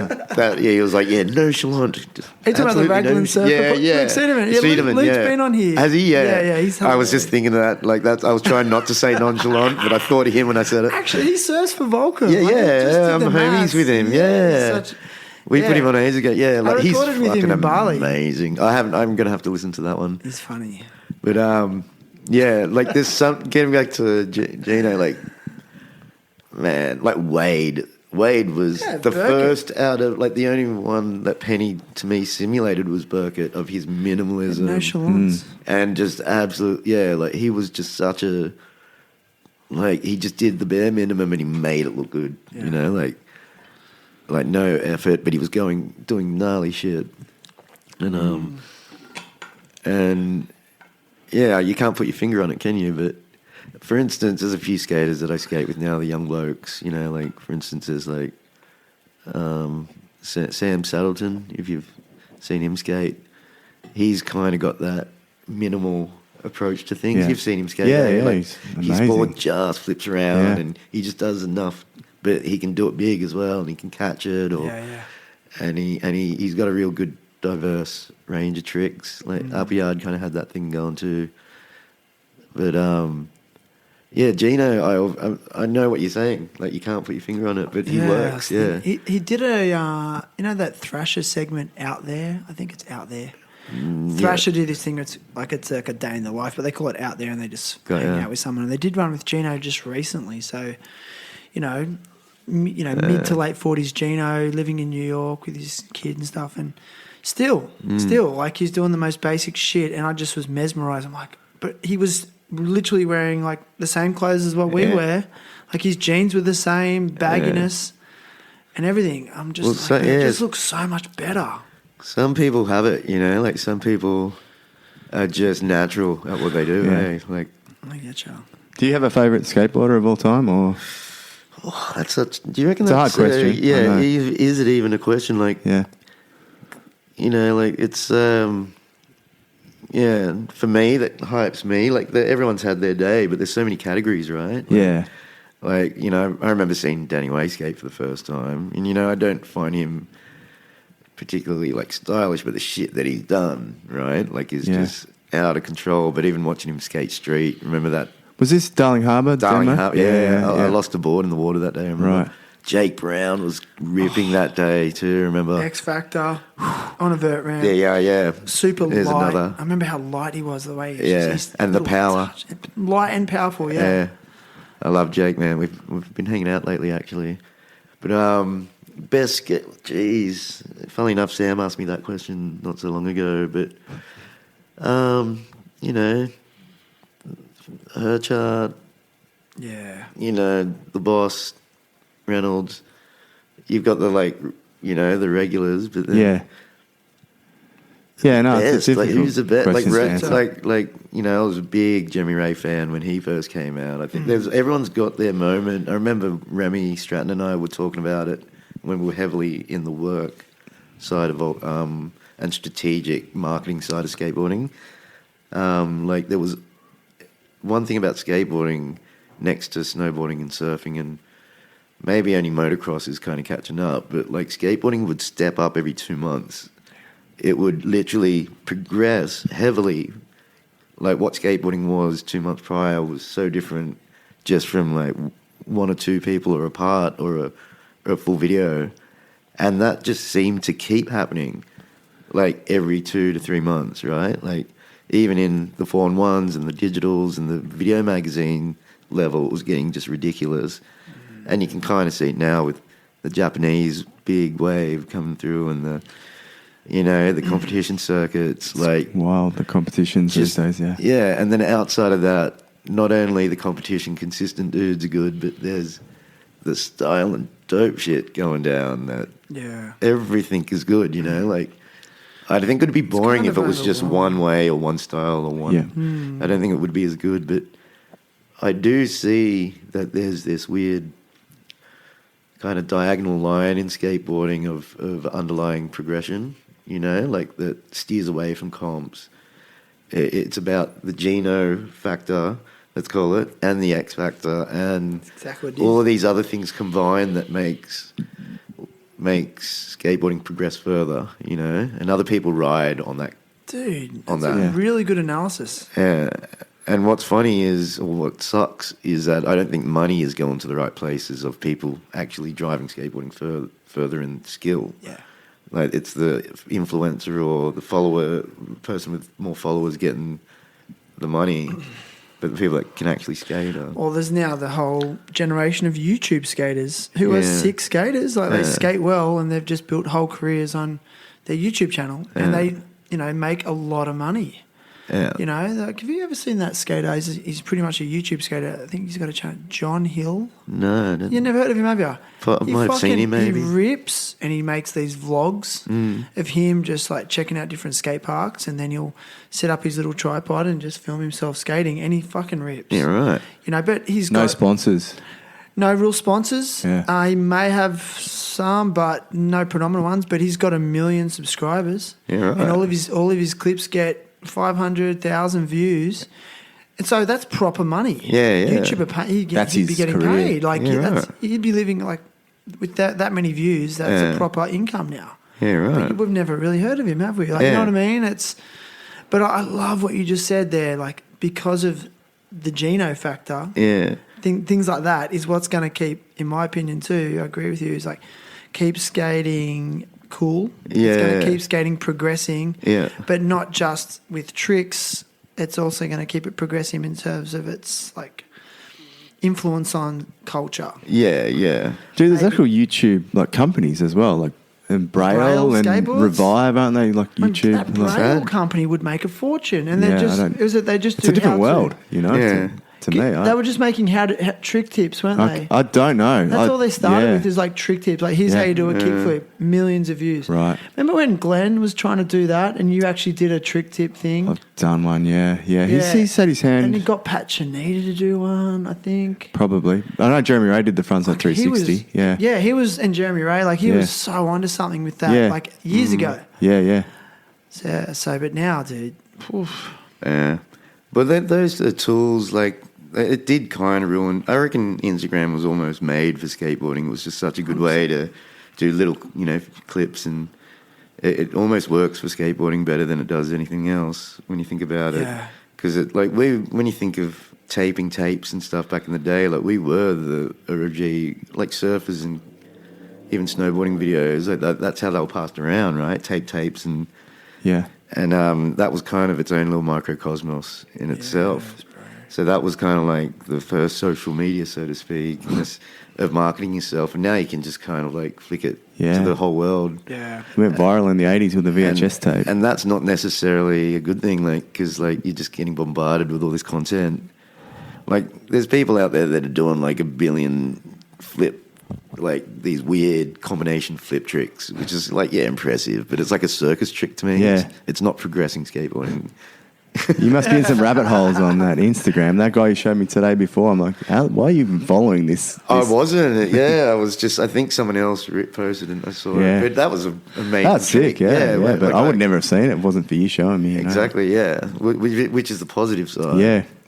But yeah, getting back, like there's the Ben Currys and like I could rattle off, I think, from Snapes to Sammy Winter and anyone that, Chima made it obviously through the curtain, obviously skill set and everything combined, and he's one of those that have, pushed and progressed skateboarding. I love that guy, man. But there should be enough money for the, all these younger kids that, if given half the chance could, and, we're getting enough money just to skate, they would get, the but bows. It's going to be through competition circuit, in my opinion. That's the only way it's going to happen. It's going to happen, with the Olympics. It's going to happen through SLS. I think that's what all this new generation are getting trained for. It's very interesting, this onslaught of amazing Japanese skaters coming through. I love their energy. But post-Olympics, it's blown up even more. And, even today at the skate park, there's a skate coach there. The little kids and the parents are now, the parents would no way there's no way they even look like skateboarders, but have they clued into the fact that, hey, we're going to have little Olympians here? It's all happening. I think. What do you think, Dags? Well, that's so far away from my world. I don't really understand it, but yeah, I see that the Olympics is a legitimate opportunity for these kids, and if they want to go down that path, they can. But it's not skateboarding to me. I don't know what.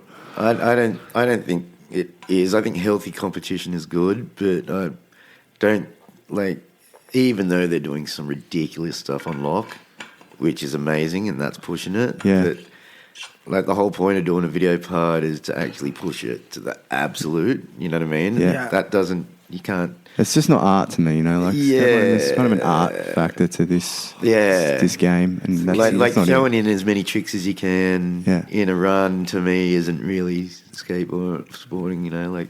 I like doing it when you're with your friends and you're trying to do a line and stuff like that. But it's, how do you judge it? You know what I mean? Everyone has their day, and that getting back to the some people just hold the crown for this short while and they contribute, and then the next person comes along and does the same thing. It's almost a relay of who's your favorite skater. It's like a relay. There's always someone up the top there. It's just rad, dude. It is rad. You're rad. That frontside half cab you did over the hip today. Oh, that felt good. I'm glad I got that. So what's next for you reckon, in life? More frontside half cabs? Or? I've been enjoying... Throw the flip in. The tray flip? There's a few things I'd like to learn in skateboarding. No, but what's next in general, you reckon? Obviously, you got your video... You do your video... Is it production? Yeah, production, kind of creative, kind of little solo company called Visual Cognac. But, I even shied away. I did the whole... It was a very hard market. Very competitive, and then with the economy and everything that was going on in the world, even back when I started, and what's happening in between, it's just there's good, amazing directors out there not getting any work, So as far as that's concerned, I've kind of shifted to just working with good people and not necessarily picking work because of the brand or the status, or the genre. And so I'm starting to just contain the production and also, that cliche, it's a journey. It really is. It's the people you're working with, and if it's not a punish, then it's going to be good. And you got the freedom to do what you want, whereas I did try going down the corporate path and the advertising path, which I'm still open to, but as long as it's, within a realm that you're comfortable in. But outside of that, I would love to get start breaking into the feature film world, maybe as a second unit director, or just doing doing all the action type stuff, and figuring shit like that out. That's the part I like. Yeah. I don't think I'd ever want to. I've got good friends, this guy Luke Bouchier, young bloke, he was my director assistant when I was with Radical Media, and he's now a director himself, and he was finding it hard to get work, and then COVID hit, and what was funny was him and I just shoot back and forth, and we talk to each other a lot, just homies, and he's like, you know what, fuck this advertising world. I'm just going to start writing films. And he ended up writing this film, and it got selected with this production company, and then COVID hit, and they cancelled their one. But they were like, "We got another one. Would you consider doing this?" And he's like, they sent over this script, and it was an Antonio Banderas film, like kind of drug film, popcorn type, action film. And they were like, "Oh no, it sucks." They read the script and went, "No, we'll only do it if we rewrite it." So like my mate ended up teaming up with this other guy, Richard Hughes, and co-writing, and he actually co-starred in it, and ended up shooting this film in. Like he went from like not having work to being in Greece shooting this film with Antonio Banderas and 2 Chainz, yeah. And I remember I was working full time at this stage. I'd kind of like said yes to a full time role, even though I knew I wasn't going to be there that long. And I was getting dragged into this corporate world, like tech, and it was fun, and I learned stuff, but it was just like,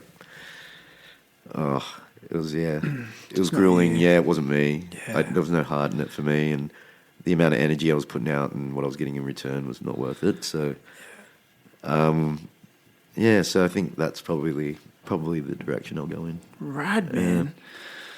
Whew.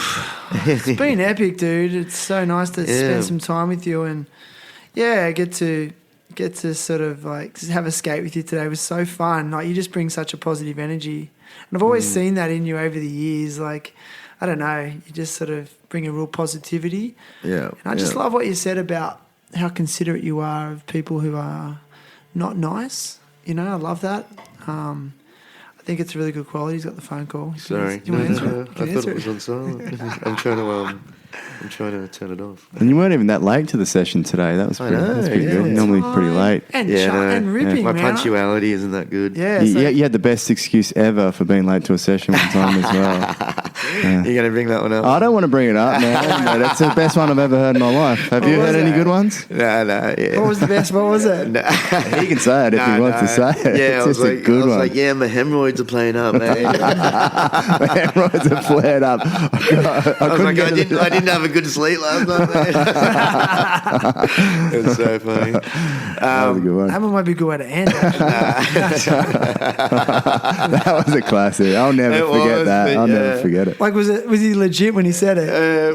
He was like waking me up at 9 in the morning or something, or 8:30 in the morning. Man, You weren't taking the piss. You were literally like... Yeah, and I was, like you get them every once in a while. I was at the spot, ready to go. I'm like, "Where's Peanut?" I never had hemorrhoids. And then make it late for a session if you do get them, that's for sure. Well, when you get them, you'll realise.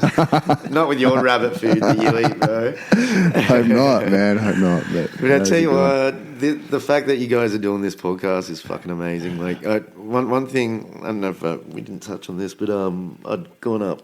A mate of mine's got this construction company up north, and he builds like Aboriginal houses and stuff like that. So, and like builds a community up there, and one thing around those communities are these yarning circles. Yeah, bro. But they're pretty much a gazebo, and you see gazebos everywhere. But like, to me, that's what the skate park is, or just skating with your mates. It's like, it's not the physical skateboarding. Yeah, it is that, but it's the social aspect of it, and you kind of exercise, but you can have a drink or a spliff or whatever you want. Just be you, but you're talking. Yeah, I think talking's real important. Like, especially with how shit the world and how randomly just nuts and bonkers the world's gone. A lot of people aren't talking. Not They're guilty not. of Men, essentially. men, mostly, right? women, anyone. Yeah. Like, and any type of identity politics and stuff, trying to stop people from talking like that to me, I think is a bad idea. Because like, if you don't talk, then you're just burying it, sweeping it on the rug, and it builds up in time, and And that probably leads people into bonk, you know. But also on that note, people are getting more and more scared to express their opinion. That's what's Because, horrible, yeah. You know, and because these issues that are current are so complex, Mm. people never know if they're saying something that's politically incorrect. And Yeah, I I think don't most give a people, fuck. I know, but most people don't want to offend anyone. Yeah. So sometimes it is easier to not say anything without fear of, you know, looking silly or ignorant or like you've just said something dumb. Yeah. So people are like, oh, I'm not going to say anything. Yeah, You know, and- I think John Cleese does a pretty cool bit on that, on like feeling and hurting someone else's feelings. It's like, why should I be responsible for what feelings you feel from me saying something? And like, you know, getting that's again, you asked me about the racism thing. I was like, I was able to control my, like, I saw this guy was, you know, just being not irrational and not logical and just, you know, like you can say like that. You know, even the word cunt is a good word to say, but like people won't get offended by the cunt part. It'll be like what they put before the cunt, or you know, it's a context. It's a context, but it's The term of endearment in Australia. yeah, but also, you know, Sorry. Exactly, Well, it is. actually, can I jump He's a in? good cunt. Yeah, exactly. Can I jump in? Like when Australians say that, it seems like palatable, but have you ever heard an American say it? When an yeah, American it's says harsh. it, it's like, oh, that's gross. Yeah, Don't say it in America too. Yeah, Promise, they don't But like it. Americans are using it more and more, and it's like, It- oh, when they say it, it just sounds so wrong. It does, yeah. They don't lean into it like the way Aussies do. doesn't our flow. bush, bush cunt is so good, like that, the way they say it. You know, that it gets on that, it gets off that screw or that rusted bolt. You know that word.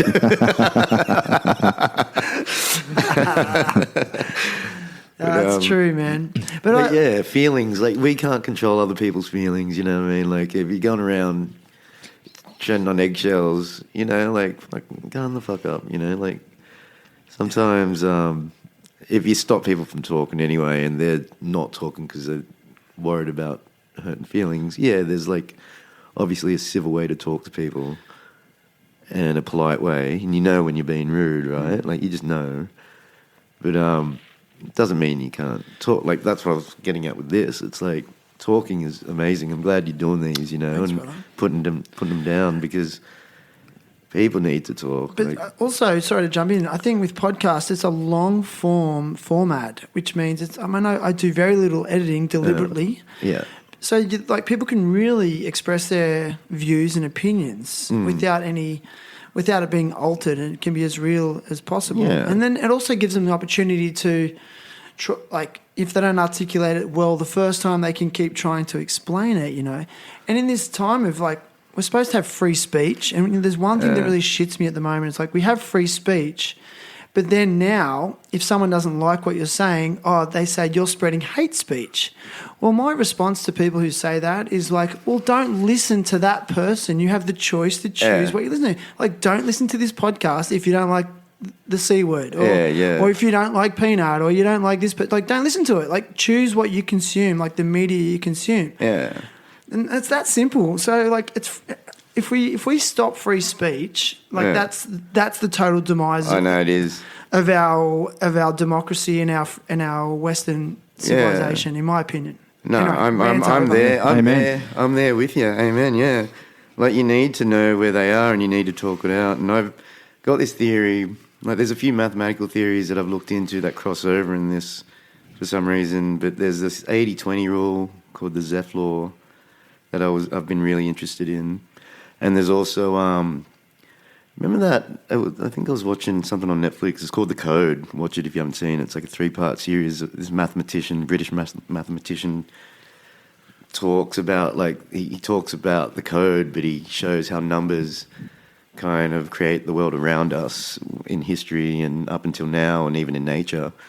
But there was that equation they used to average. So remember, back in the Easter show, they'd have a cow guessing competition with the whole group. Say there's 500 people there. Everyone would put I've heard this one. the weight of the cow down, and then they would average that, and usually Very accurate, isn't it? it was to almost a decimal, and they were polar opposites. Some guy would underestimate or overestimate by a high margin, but the average of everyone was always spot on.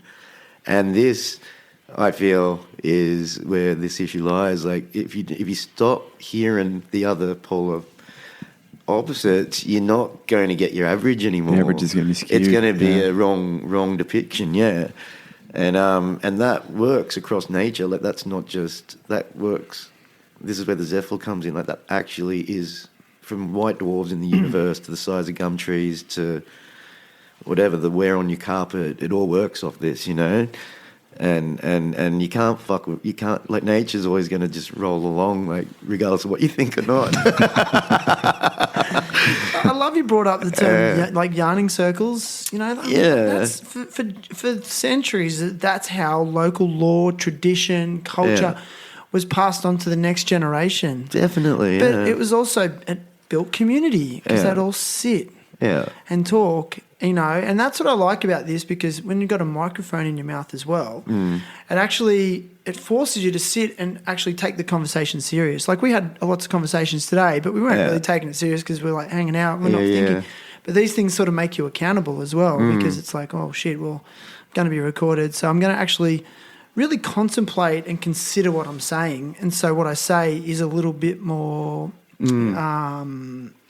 calculated, and so then it's more profound. But I think it's becoming lost in this generation of technology and AI. Fuck, that shit scares me. I messed with that the other day to write a bio for someone. I was like, and I just wrote, actually it was Gordo. I was like, I wrote Gordo's name into ChatGPT, write a bio about Gordon, and oh my god, it was so fucking like accurate. Yeah, right. And I'm just like, how does AI know who Gordo is? are you not down with AI yet? Man, I'm so far out of this loop, man. You're going to tell me, oh my God. Don't you reckon he's got a hippie vibe to it? That's what I was saying, He's country, mate. He's Albie Mangle and like... I'm getting out of the city, man. I'm with you, bro. Like, seriously, like... But, getting back to the AI, funnily enough, it is worth worrying about, because... You don't have to think anymore. Well, you do, but, like, like, it's such uncharted territory, and I've been following it for some time, and it's funny that it's only just come up now. Yeah. Like people that were go for it, man. No, keep going. Can you pull? Anyway, people, that were scared, that weren't scared of it, and now scared of it. You know, like a stepping in front of it. Well, not scared, but just making sure we proceed. Keep going. Cautiously. Yeah, go, mate. Go. I can talk to. No, keep going. Go. Take a picture. Okay. Go on, Jags. Yeah, what are we talking about? AI. Oh my God. Okay. But if you haven't been keeping up with AI, I haven't. I don't like, and by all means, I'm no expert, but I have just been on the fringe of it, just watching it. You know, like, and the natural effect. Well, whether or not we were even going to get there. So the way, just say psychologically, AI back in the day. This is only 4 years ago. Back in the days, 4 years ago, as far as AI is concerned. So here are little things that I do know is, like, back then it couldn't decipher, just say, look at a beanbag. But because AI doesn't have feelings, it doesn't breathe, it doesn't drink, it doesn't have fear or anything, right? Like, you got to actually program it.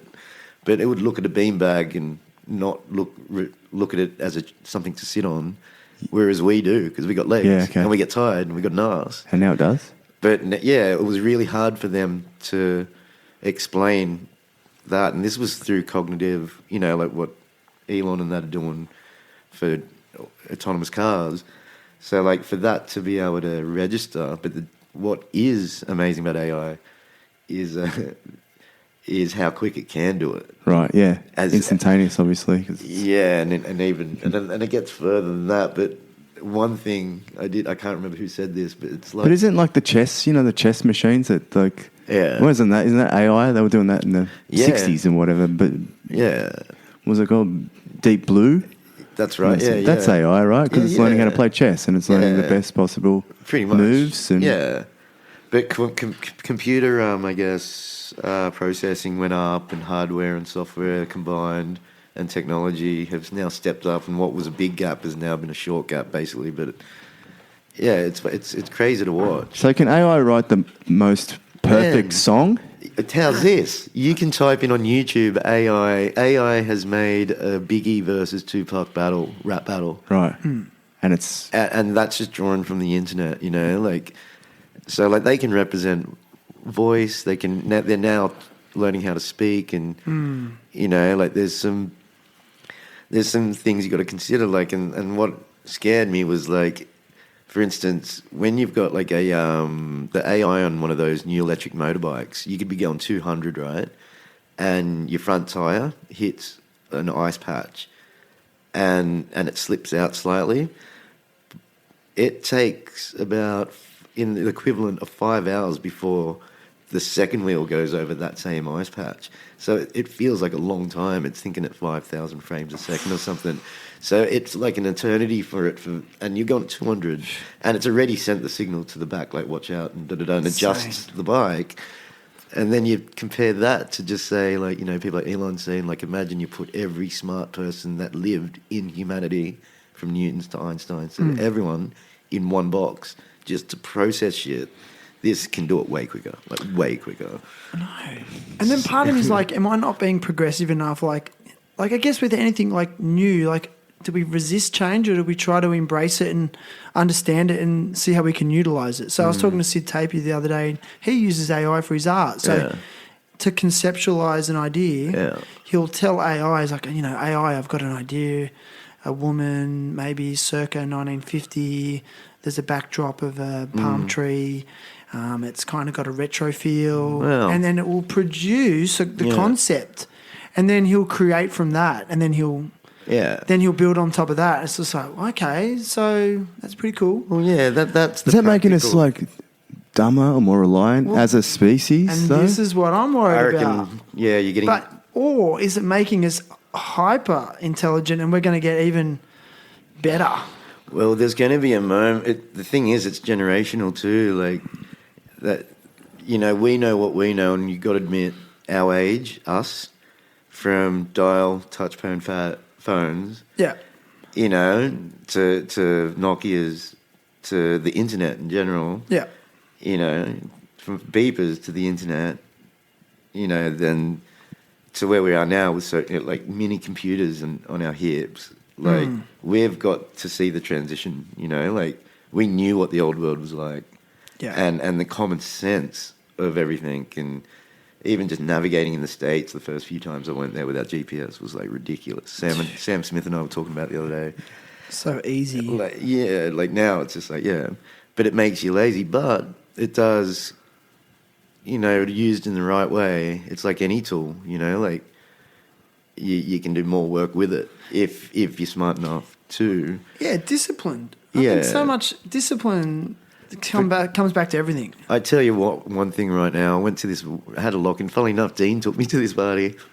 After a party, we went to this lock-in at this dude's house, and he was newly divorced, whatever he did. He was fucking rich, and he was a legend. And he had this huge fucking house. It was just spotless, gorgeous house. And we're all partying in there, and you know, it felt like you're in Tony Stark's house or something. There was a big fish pond when you walked into the foyer, and and what was rad was I ended up like sitting in this room, and he had like pretty much, you know, 3 meter long wall with all these A4 pieces of paper written out, and he was plotting something, some sort of journey or whatever he did for work. I think he worked for a radio station or some sort of tech company. And what that reminded me of was how much better it is when you write shit down and put it out. You put your thoughts out onto a board, and a lot of people are just swiping on one thing. And, like, that's not how your brain's meant to work. Your brain's meant to... On Pinterest or something. Process, you can't do that on your phone. You can't do that on a computer.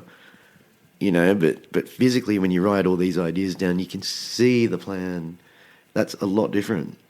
Do you know what I mean? Than you working on Excel spreadsheets and things behind things. Even in terms of learning, because I'm a high school teacher, there's some science around when a student writes something, and the time that it takes, it helps the neurological pathways actually wire to learn that concept through the actual act of writing as opposed to typing.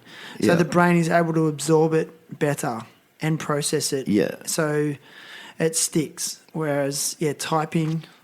Yeah. Do Doesn't school seem students still actually write? No, it's all, man. At No. the school I'm at, it's all laptops. Like, books, give me a break, dude. Like, Yeah. I don't remember seeing a pen in the classroom now for Can they write? years. Is it taught? Really? No, it's interesting. I see it now that I've been in the game for a while. I see kids write stuff, and their handwriting is terrible. Yeah, I imagine. And what's so That's interesting hard, man. And what's so interesting is the HSC is all handwritten. Okay. Is it? Yeah, and Wow. so it's like they're losing that skill. Yeah, right. Yeah. And then they have to actually sit that what is deemed as like the most important exam, which it's not. It's bullshit. But then they have to sit in these 3-hour exams writing out all their exams, where it's like just slow, like a little 5-year-old, like one letter at a time. Don't get me started. Like we need educational reform now. It's I bet, getting man. That's critical. what's scaring me. Answering your question, I do think people are getting dumber with all this. Most definitely. I think the memes, I think, are the only things keeping people real. Innocent. Like, and funnily enough, I was reading one the other day. That my mate that sends me them and gets me just cracks me up. Yeah. And he sent one about like there used to be. Back in the day, they'll teach you how to change the coolant, but now they say don't light fires in the cabin or something like that. Or don't drink it. Yeah, don't drink the coolant. That's it. Yeah. It was like this. Oh yeah. And it was like, wow, that's how dumb we've got. Tell you how to change out the whole radiator if you need to, but now it's just exactly. don't drink it. Yeah, don't drink the radiator. Yeah. And that's how. Kind of, I don't know whether that's better or for worse. Like our minds are capable of heaps, but and again, we just skateboarding, you're processing the peripheral visions as well as what you're looking at and what you're doing, And I think our brains are good at doing that, physically. Yeah. And I think if you're just going to live life through a lens, a flat screen with shit behind each other, I'm doing it though. I know, we're all guilty of it. I hate to say it, but I don't know. They've done it well because I have an addiction to it, and I've also, I utilize it to do my life. Emails are attached to it. I pay bills through it. I order food through it now because restaurants have their menus on a friggin' scan. You scan the barcode and then your menu's there and you order your food. There's no waiter or waitress to take your order. And we should try and have one day off a week of the phone, just turn it off completely. Do you reckon that's even possible? Yeah, well, then some would argue that it's not safe. If a lot of parents would be like, "What if my kids need to call me or when I'm at work?" Or I don't know. Anyway, we could go on. It is a mild addiction, but it is funny. Again, that's why I think that's why we connected. And when I kind of saw that you were a bit more of an earthy character rather than hippie. More of a hippie earthy rather than high tech fucking city dweller. He's got his Eskies and his boiled eggs. But I levitate to that way of thinking. The hands-on, kind of the best times here in this building, all the neighbours here are pretty cool. And we just get a fire, set out the back and the fire, technology's just to the side, Well, I think like you said, man, people it'll find its balancing point. It has to go to one extreme. Yeah. The pendulum has to swing, really far one way. Yeah, so anyway. But I do think that there's definite numbing in people. And I think another cool thing I heard was these are all problems and diseases and complications of abundance. None of it's about scarcity. It's there's too much time, too many people, too many things, too many decisions. Too much privilege. I'm happy with just a roof over my head, some running water and some fire, a bit of warmth. And that's really all you need, and I can't, I see people with just stuff, heaps of stuff, and it's how much room can you occupy in one given time? It's it's